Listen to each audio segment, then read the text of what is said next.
Hello and welcome. Today we're going to be taking a look at a couple of new Burberry items. I have 4 of the new blushes plus the new eyeshadow palette in Dusk. In addition, we do have an update on the Victoria Beckham foundation drops. So let's go ahead and we're going to start off with that. So I did have a request to see how the Victoria Beckham foundation drops performed over a fully mineral screen sunscreen. So I'm just going to cut to a clip now. But what I have on is the Jones Road Everyday sunscreen, which I absolutely love this. This is a mineral sunscreen. It's SPF 30. We have 15% zinc oxide in this, and it comes in different shades, but I have the untinted version. And this is fantastic. This is my favorite mineral sunscreen at the moment. And you can see it's very dewy on the skin. It feels like it's locking everything in. It's not drying at all like most mineral sunscreens that I've used. So the foundation drops go on just fine on top of this. They actually do hold up all day on top of it without any sort of breakthrough. And then for today's video, I did powder them on top with the Dior matte pressed powder, the new one that came out, the Dior Forever Nude Matte Filter. And I have shade number 1 in Fair. So you can see that the foundation drops do actually hold up to powdering as well, which is always something good to know. I hate it when you get that speckly look. So I hope that was helpful. Let's go ahead and let's take a look at the eyeshadow palette first. And this is the Burberry eyeshadow palette in Dusk. We have the same packaging as always. It does come with a little dual-ended applicator. It is foam tip on both sides. And this is the palette. So these are so first off, we start off with this beige. Okay, so a beige ivory. It's a creamy matte. It's a very creamy powdery texture. Now our next shade here is a satin, and this is fairly firmly pressed. It's like a firmly pressed cream type product. That's what it feels like. And you can see that it looks cooler in tone in the palette, but when you spread this out, it's really going to be like a warm brown shimmer. And then we have a pink here. This is a satin matte rosy shade. So this is going to have that same creamy powdery texture that we had in the first shade. It is a little bit more firmly matte pressed than the ivory shade here. And you can see this is going to be a soft warm pink. Our last shade here is going to, again, be this creamy powdery texture here. And this is, you know, I thought it was going to be like a deep eggplant, but you can see it's actually a deep rusty plum. So we do have some purple notes in here, but our base notes on here are fairly warm. So let's see if you can see that up close. So these are the 4 shades in Dusk. Overall, the palette skews a lot warmer than I was expecting. Let's take a look at these on the eyes. So for the demos, I'm using the Yoshiki by Koh Gen Do 3D fingerprint eye brush, which is one of my favorites, and you can see that it doubles well as a shader or a crease brush. All of the shades go on very nicely. Everything seems to perform very well. I would say that the shimmer shade in the top right, with it being more firmly pressed, you just have to press a little bit harder. It's not something like hard pan. It's just that the product itself is kind of, you know, thinner and a little bit more challenging to pick up. So I just have to press a little bit more firmly with the brush or a fingertip to get that up. If I do use a fingertip, you can really get that scattered starlight kind of effect. If I build it up more on the brush versus using a fingertip application, you can get the same level of application with both, which is not always the case. One other thing to note with the shimmer shade is that if you are really piling up that brush, I can feel a few grains kind of falling out even after tapping it off and, you know, making sure there's no excess coming off of the brush. When I'm applying it, I can still feel a little bit of fallout, but I'm not really noticing it on my skin.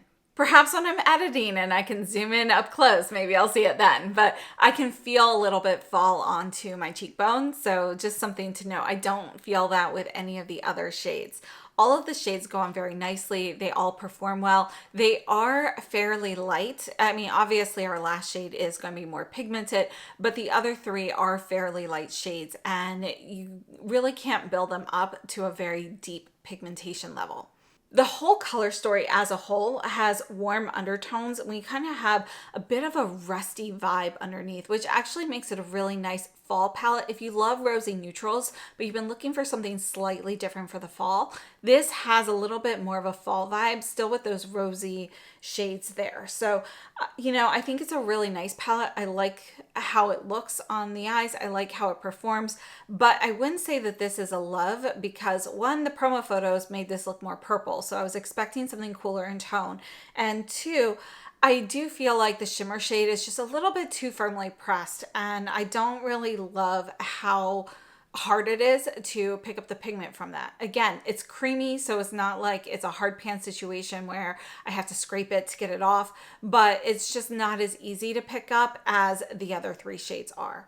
Now, just a few product details. The Burberry Eye Palette in number 5 Dusk has 4.7 grams of product. It's made in Italy with a 2-year shelf life, and it retails for $65 US. Overall, the palette itself has nice formulas, and these shadows are intended to be used wet or dry. All right, so let's take a look at those swatches one more time. So this is Burberry Dusk. Again, the promo photos make it look more like we've got like like the shimmer's more of a lilac shade, and then we have like a cooler tone pink. It's much, much warmer. This is definitely, you know, got those rusty vibes to it. And the first palette I actually thought of was this one here from Hourglass. This is the Modernist palette, which is kind of their cooler tone, more plummy palette as well. But it was also a bit warmer than I was hoping for. So I wanted to see how these compare. You can see that our shimmer shade is going to be a little bit cooler in tone, has a little bit more purple than the Burberry. Overall, the Modernist palette is going to be cooler in tone than the Burberry Dusk, but again, neither of them quite look like their promo photos, and we do have similar color stories. So if you like the Burberry, and you know, you wanted something slightly cooler in tone, I think the Modernist is a good alternative to it, but neither of them quite look like their own promos. The other palette I want to take a look at is the Viseart Midsummer Lumiere, because I do feel like we get some similar tone vibes here. So I'm just going to go ahead and swatch a few of these. I'm going to start off with this deep brown. Let's put that one there, followed by this medium brown. Put that one right next to it. And you can see that this shade, you know, not quite the same as either of those, closer to the deeper one. We also have this more plummy shade. I'll put this at the top because that doesn't quite go, but you can see you can get that nice purple there. This shade here at the top, let's see how this compares to our shimmer shade. And you can see those are actually fairly similar, but not quite as pigmented. The color tone is similar though. So if you take something like this kind of rosy mauve kind of shade and you top it with this, let's actually get a little bit more on there, then you do get something pretty similar to that. I feel like that is pretty close. As for this pink shade, let's see how this pink goes. Tonally, they're pretty darn close as well. So I feel like this is a good alternative to the Burberry as well. And again, it's the Midsummer Lumiere from Viseart. So just one more time, we have the Burberry in Dusk. This is Modernist from Hourglass. And these here are the Viseart Midsummer Lumiere. So I hope that was helpful. Let's move on to the blushes. So our blushes come in the same size packaging as the eyeshadow palettes, same exterior and everything. The difference here is obviously going to be our layout inside. So we've got the blush, and it does come with a little blush brush as well. I picked up 4 of the shades, and these are called the Outdoor Blush. This first one here is 11 Sand Beige, and I thought this might be a nice kind of nude blush shade here. And here it is. You can see it is definitely going to be a light beige. There is a golden undertone in here. Although these are out of order numerically, I did want to compare the shades that kind of looked closest. So this is 66 Earthy Rose, and this kind of looks like a deeper version of the Sand Beige, but you can see this is actually going to be more, oh, why did I do that there? Anyway, this is going to be a bit more terracotta. Let me put this underneath just to keep everything the same. And again, we have kind of a golden orange kind of tone to this one. So these are both going to be warm.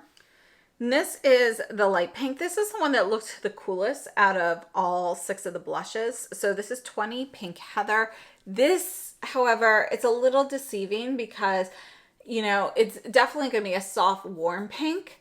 But when you blend this out, you actually have more of a warmer peach base to it. So it's even warmer than it kind of looks in the pan. And then we have this shade here, which is 32 Rose Meadow. And this is going to be a peach. So you can see it's basically a true peach here. So these are the 4 that I picked up. So we have 11 Sand Beige, 66 Earthy Rose, 20, which is Pink Heather, and this one is 32 Rose Meadow. So let's take a look at these on the cheeks. So these are called the Burberry Outdoor Blush, and we have 9 grams of product, a 2-year shelf life, and these are made in Italy. They retail for $49 US. According to Burberry, this is a blush inspired by the natural hues of the British outdoors that delivers long-lasting color with up to 8 hours of wear. With its weightless powder formulation, this blush layers seamlessly on top of makeup, delivering smooth, blurred, luminous matte color on your cheeks. The non-drying formula feels ultra comfortable on skin. Each shade is infused with skin-enhancing pigments to deliver the perfect natural flush of color on a variety of skin tones, creating the effect of a walk outside in nature. Resistant to water, humidity, sweat, and heat, this blush is designed to help protect makeup. When you've used up all your blush, the inner grid inside the compact is removable, so it transforms into a handy take-anywhere mirror. So although not refillable, I guess they put a little thought into at least being able to reuse the compact in some way. And we do have a click closure on these palettes. Overall, the formula itself, it feels kind of like the creamy powdery eyeshadow formula that we talked about. Perhaps not as creamy as those. It's a little less creamy, a little more powdery, but it does kind of have that same type of quality to it. I really like the formula for these as a blush. It goes on nicely. I wouldn't say it is ultra blurring. Yes, you might see a little bit of blur. Yes, you get that luminous matte sheen to it, but it's not super blurring. So if you're going for a blush specifically for blurring, I would not put this in that category personally.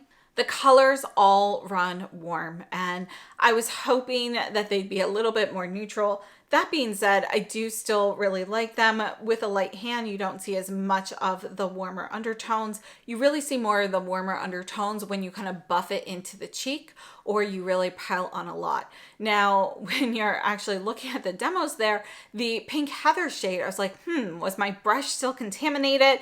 So I actually removed it and reapplied it with a brand new clean brush, and absolutely same color. So it's not any sort of contamination. It really does get that warm when you pile it on. So, you know, I'm a little disappointed with how warm the base tones are on these. But I do really like the formula, and it's nice to see some of these more browner beige type of blushes sort of making a comeback. You know, the old Chanel Jersey, the new version is much warmer than the older one, but I'm still looking for something to kind of replace the old version of Jersey. And I do want to mention that I've always loved Burberry makeup, but since they brought it back a couple of years ago, you know, although we do have some nice products, it's just still not as good as it used to be. So the eyeshadows, you know, I still miss our old like pale barley, and that formula was a little different. The blushes, you know, I do really like the updates and everything to the formula, but again, I feel like the undertones overall are scoring just much warmer than the original line from years past. So I did just want to take a look at the old Chanel Jersey here, and this is kind of my last one with that old formula. So I wanted to show you kind of how that compares to Sand Beige and Earthy Rose. And you can see that the original Jersey was much more of a rosy beige. In comparison, it doesn't have that warmer undertone.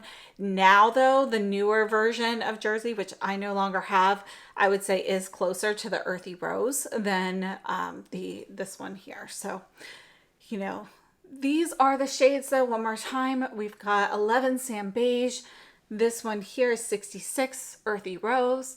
We have 20 Pink Heather and 32 Rose Meadow. So, quick summary of everything we took a look at. All right, so I'm popping in with a 10-hour wear update. I wanted to show you how the Victoria Beckham foundation drops paired over the mineral sunscreen and with the Dior powder, and it has been almost 11 hours. So here it is up close, And I apologize, I'm a little out of breath. I've been outside, so just kind of running around. This is how everything has held up. Let me just show you the eyes. I did not wear any primer today, so there is a little bit of creasing, tiny bit in the actual crease, but I have no creasing with these shadows when I wear a primer.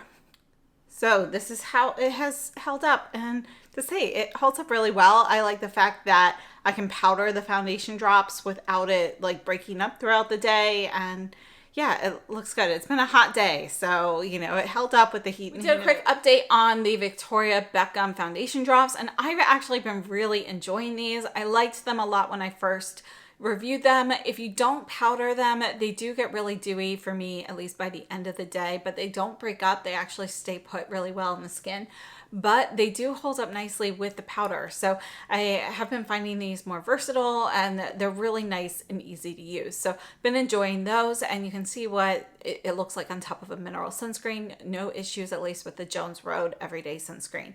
And then we took a look at the Burberry eyeshadow palette in Dusk, which, you know, is a bit warmer than I expected.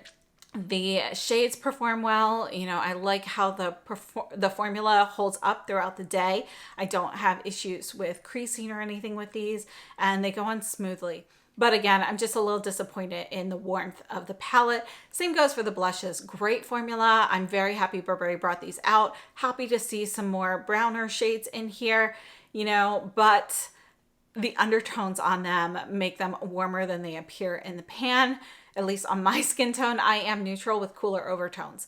I would have loved to see some cooler tone blushes. They don't actually have any cool tone blushes in their range for the 6 shades that have been released so far. So I'd love to see them expand, but knowing that the undertones are really going to be kind of this warm peachy undertone overall, you know, I feel like unless they change that base, we're going to end up with kind of warm shades regardless. In summary, I think the formulas are great. They do skew a bit warmer, so definitely check out the colors in person if possible, or go in knowing that they're going to be a little warmer than they appear in the promo photos. So I hope this has been helpful. Thank you so much for tuning in. If you've tried any of these, I'd love to hear your thoughts on the products down below in the comments. Thank you so much for watching, and I'll see you very soon. Have a great day.